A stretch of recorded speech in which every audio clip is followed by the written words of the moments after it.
ating po ilagay ang ating sarili sa presensya ng Panginoon. Sa ngalan ng Ama, ng Anak, ng Espiritu Santo. Panginoon, isang mapagpalang umaga po sa inyo, ang aming niyari sa inyo, Lord. Maraming salamat po sa lahat ng biyayang pinagkakalob po sa amin sa araw-araw, Lord. Ngayong po umaga ay gabayan niyo po kami sa aming another mission po namin every Sunday. Nahanap niyo po na makatulong po sa mga nangangailangan po. Kayo na po ang lumabay sa aming mga motor, sa aming mga po. Ayos po sa aming mga at yung aming po beneficiary, tinataas ko rin po sa inyo na maging isang po pagdating sa kanyang sakit. Ang lahat po ito, Panginoon, ay tinataas ng aming grupo sa pangalan ni Jesus.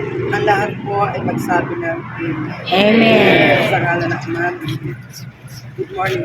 Good morning.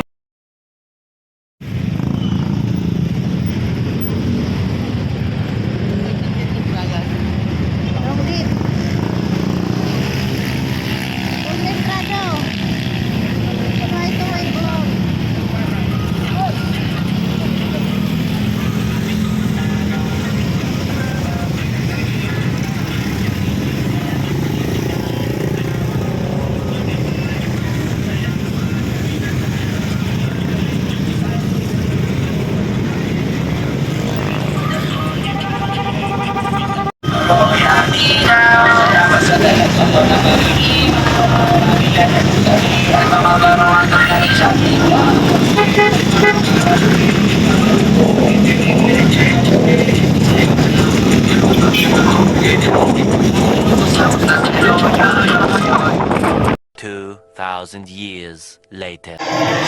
Afro Riders Club, Ipa Sector.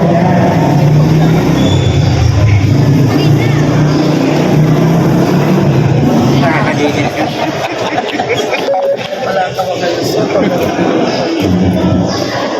Wala sa itsura. Wala sa itsura ng mayroon.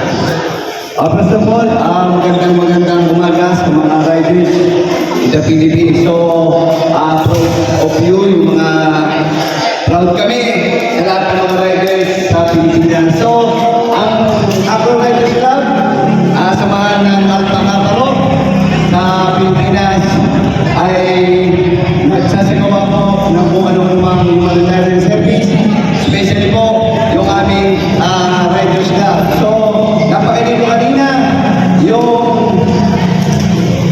One United Riders Club ay nakapagtaguyod na po ng 93. Wow naman! 93 po. Wow! Ay talagang Wow! uminaw lahat dahil ang amin po dito sa Lipa City Sector ay pagdulangan.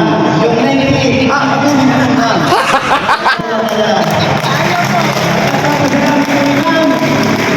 Dahil matatapos lang po namin ng ating event noong May 26, bumagyo